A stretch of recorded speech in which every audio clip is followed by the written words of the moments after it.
Robert Bastian here of Laryngopedia and Bastian Voice Institute. This video is really about before and after microsurgery in singers, and so some people may want to jump straight to the examples, and we'll put the time code here so you can do that. But it's really a little trip down memory lane for me. Just the background is that recently my office moved, Bastian Voice Institute has moved to a different location in the same building, a little more space and so forth. And in the course of moving all of the debris that accumulates across many years, I ran across a video from 1993, 31 years ago, that has to do with surgery in singers. And so it provoked a trip down memory lane, and I thought I would just tell the story for anyone who's interested to know how did vocal cord microsurgery become non-controversial in singers. So here's my story. Part one is in my training, Washington University in St. Louis. There was a famous laryngologist as my chair, and in my final 2 years, I think I asked him twice or three times about vocal cord surgery in singers. And his word-for-word quote, I was a singer at the time and interested in that, was never operate on singers, you'll make them worse. So that's echoing in my head. Then, at around the same time, the concept of a team approach to voice disorders was evolving, was really coming to the fore. The idea that you have an ENT or a laryngologist with a speech pathologist and maybe a voice teacher. So that was coming into the mix. And then I ran into Oscar Kleinsasser, the father of laryngeal microsurgery. And I knew nothing about him from my training because we didn't do any vocal cord microsurgery in my training. We just had big instruments for biopsies, basically, in the larynx. And so I was over at the library one evening just looking through the ENT section, and I found this little book, and it just hit me like a thunderclap. Here it is, Microlaryngoscopy and Endolaryngeal Microsurgery by Kleinsasser. And he had written it quite a time before. But like some things in medicine, things can become available, but they don't penetrate the whole world of medicine. That's why sometimes you get a second opinion. So anyway, I was utterly unaware of this, so I took this to a professor who said, oh yeah, we have the little instruments that were shown in this book, but they are never used. They were used once, and the person who ordered them said, put them away, I'm not interested. So I went to the head of the OR, and she said, oh yeah, and she took me and she showed me these amazing little tiny instruments with little forceps and miniature scissors and so forth. And so my professors began allowing me to use them for even routine biopsies. So I would bring in the ear microscope and use these long instruments. So I had never seen a professor do it, but I just began doing it on my own with, of course, my professor standing by and allowing me to do this. So that's the beginning of my story. Then the next thing I would say is that in 1983, voice laboratories were coming into the fore. So here we have this discovery of microsurgery instruments, the idea of the team approach with speech pathologists, and then voice laboratories were really coming into their own at that time. And so in 1983, having already done some microsurgery, just self-taught based on this book that I found, taking things out in a more precise way than I had been shown previously in my residency. And then I gained access to a voice laboratory. I was asked to remain at Washington University, and I decided to stay there because of a voice laboratory that a colleague, Larry Levine, had put together.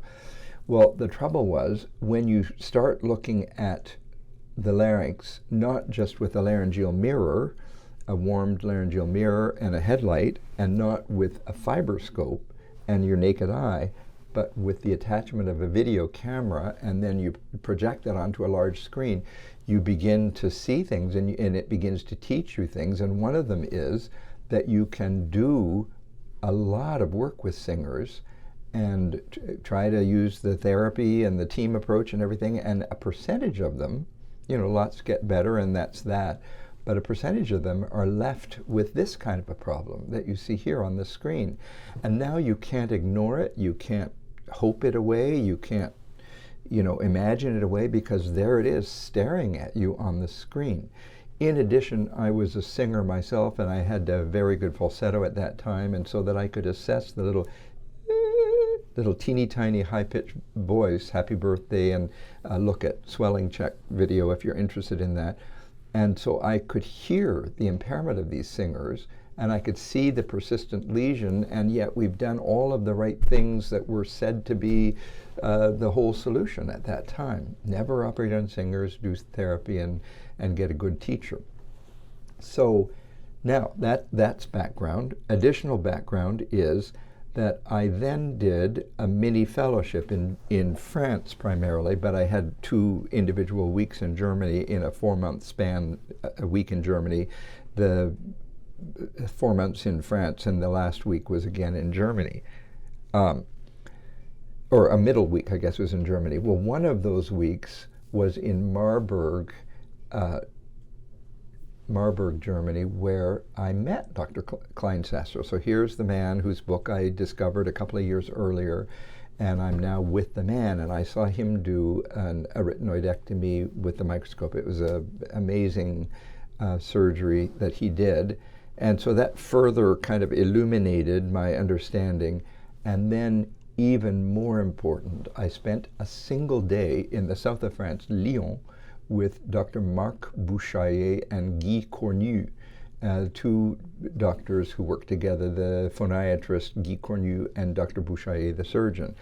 And in a single day, I don't think any of them was singers, but I saw him do microsurgery. And of course, I had done quite a bit just on my own, but you then see a master microsurgeon, and it sort of confirms what you're doing and gives you additional ideas about positioning and so forth. So I just felt like the lights had all turned on at this point.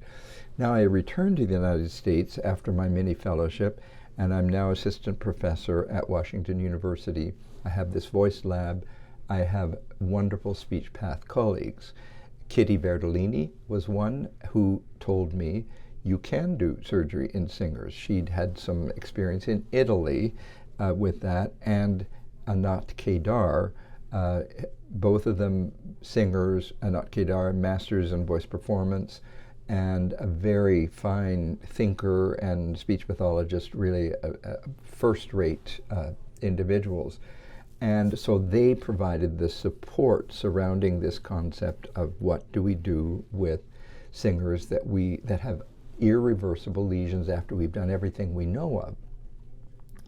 So the next thing is that my very first singer that I did, and again, remember, you can just jump right straight to the video at the end if I'm boring you, but the first singer that I did, I will never forget, a mezzo-soprano from CASA, the Conservatory and Schools for the Arts, doing a master's in voice performance, mezzo-soprano, headed for an opera career, which she later had successfully.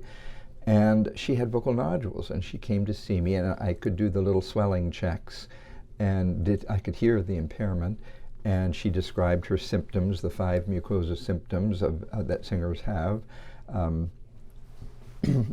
Well, I think I've listed them elsewhere on Laryngopedia, so I won't belabor them. And I could hear the impairment, and I could see her nodules. We did all this therapy with good speech pathologists, and the nodules were still there. So she said, I am going to spend a month, and I'm not going to say a sound, make a sound for a month, and I want to come in and see. So we have video stroboscopy all the time showing us clearly what is the case, and we have our ears telling us the impairment. So after that month of complete voice rest, which we don't normally recommend, she came in, and I remember thinking her nodules are definitely smaller. And so I said to her, okay, well, let's resume, but just be very gentle, you know, just very gently, very Ellie Ameling, very gentle art song kind of use of your voice, and not very much, and then let's see you in a week. So she came back in a week, and her nodules were exactly the same as they were before the month of voice rest. So that was the last straw. And she told me later, she said, Dr. Bastian, my parents were saying no, no, no. My voice teacher was saying no, no, no, because my voice teacher was saying, you know, you sound wonderful in your lessons. But she said they're not experiencing the frustrations. And I rest all week to get ready for a lesson. I sing a lesson and I'm told, well done. But then the voice teacher isn't there later in the day when I'm kind of husky. And then I rest again to try to get ready for the next lesson, and it was just impossible for her. So she said, I think she said something like, how did she say it? Something like, if I'm done as an opera singer, my back's to the wall, I can't make a career with this voice. And so as far as I'm concerned, let's just go to surgery and confirm it and make it official. And so it's like, whoa. But obviously her head is in the right place to take this step. So she was my very first singer. And I still remember having trouble sleeping the night before. I was so worried. And the next morning, I just thought, what am I doing here? You know, I still had that echoing in my head. Don't do surgery in singers, you'll make them worse. Anyway, long story short, she got a very good result. And that led into a very gradual, slow, steady accumulation of cases. Because remember, I'm not rushing anyone into surgery. I'm actually, one of the singers said something like, you have to bribe Dr. Bastian to do surgery for you, meaning, you know, verifying that I was not quick. I was sending them to therapy. I was saying there's no rush, you know, let's see. And so, but in spite of that, gradually I accumulated this series of cases. Well, then the next thing was actually I think I had gathered a very small list, and somehow I got on a panel at a Voice Foundation presentation. I was on this panel about surgery in singers, and I was with eminent laryngologists, and I felt like such an imposter because I was the youngest by far, and I was on the far side of the panel, and so at the end, one of my colleagues, and I was throwing daggers at her because she was going to blow my cover. She said, I would like to go down the list of everyone here and just could we hear how many singers you have done? So we started with this one who said, I haven't yet done a singer, and this one said, no, I haven't operated on a singer, and the third one said, well, we just did our first singer and it's early and we think it's going to be okay, and the next one said, I haven't operated on it. So they get to me and I'm this young pipsqueak, and I say, well, I've done 9 singers. And I thought that was going to be the source of great embarrassment because of such a small number. And what instead happened was it really damaged my reputation, because I think the culture at the time was so anti-surgery in singers that it labeled me unfairly, I think, as a kind of a Rambo, as a loose cannon, it seriously damaged my reputation. And they didn't know how slow I was to operate and how careful I was in proving that these were otherwise irreversible lesions, and they didn't also hear my results, that the results were validating. So so the panel is between these two lines, and then came a Voice Foundation presentation on surgery in singers that I submitted, and they accepted, June 1993 in Philadelphia. And I spent a lot of time and energy figuring out how am I going to present this information. I thought I can do bar graphs, I can do Likert scales, you know, where people grade their degree of impairment before. I can do testimonials and, you know, get people's responses and try to quantify those. I can do aerodynamic and acoustic analysis. And I thought none of those will satisfy this audience, because I'm going into, I perceived it then as mildly hostile territory. And so I thought, well, the thing they can't argue with is the results. And so I created a videotape. I took a bunch of singers in a row. I didn't select them. I did them sequentially, so that the better results and worse results and as they came. And I just got up and presented the idea of surgery in singers, otherwise irreversible lesions, team approach, lots of therapy, but you get some that you can't get where they need to be. And so here's a group of, and so I had it arranged so that there was a pre-op larynx and a pre-op speaking voice and the little teeny tiny high voice before surgery, and then the same after surgery. So I just pushed the video and I just let it play. So my 10-minute presentation was like 30 seconds of, I don't remember what the time was of the tape, but anyway, and then I just let the tape play, and then I made a short summary statement. Well, I think it was also hard on my reputation because someone got up, a very well-known person, and basically condemned what I had done, and sort of again pushed the idea that if you just do expert therapy, you don't need surgery. And so anyway, it was, well, now I thought, let me have you listen, and we'll go to the video and let you experience the same thing that audience did in 1993.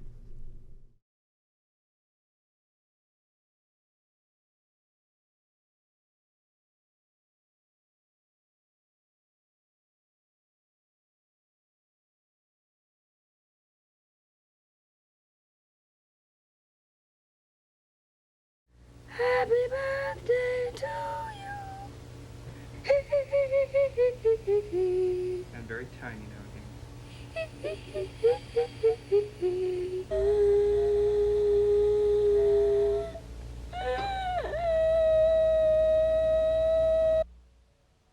Happy birthday to you. Happy birthday to you. Happy birthday to you. Can you make it a little louder and hold it?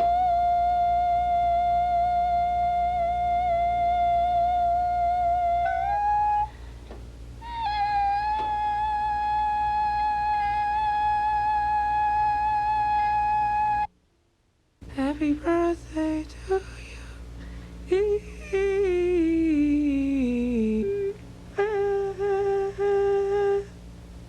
And then I said,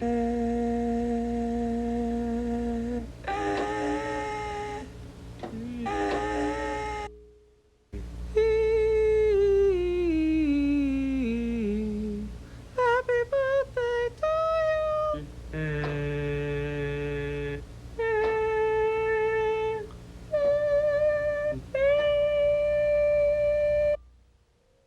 Happy birthday to you.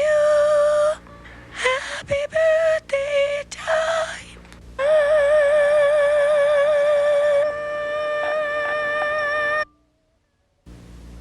Happy birthday to you.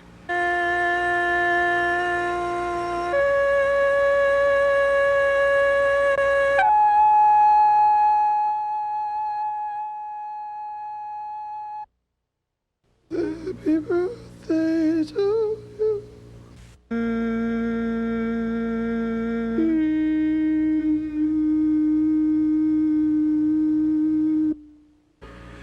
Happy birthday to you.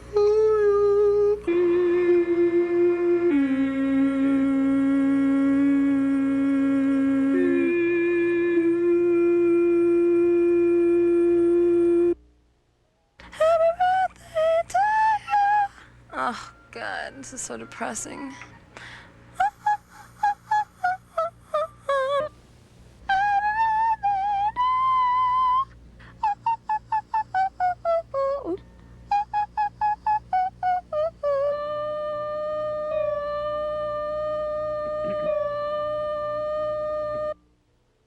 Happy birthday to you. Happy birthday to you. there you go. There you go. There you go.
Happy birthday to you.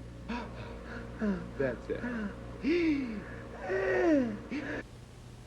Happy birthday to you.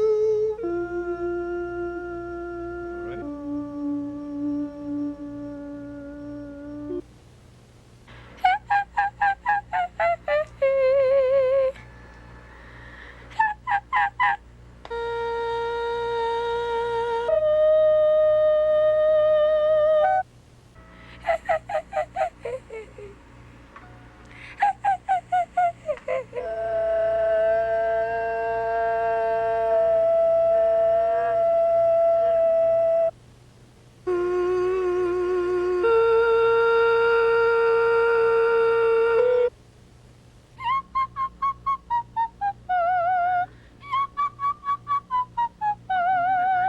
Each keep it quiet.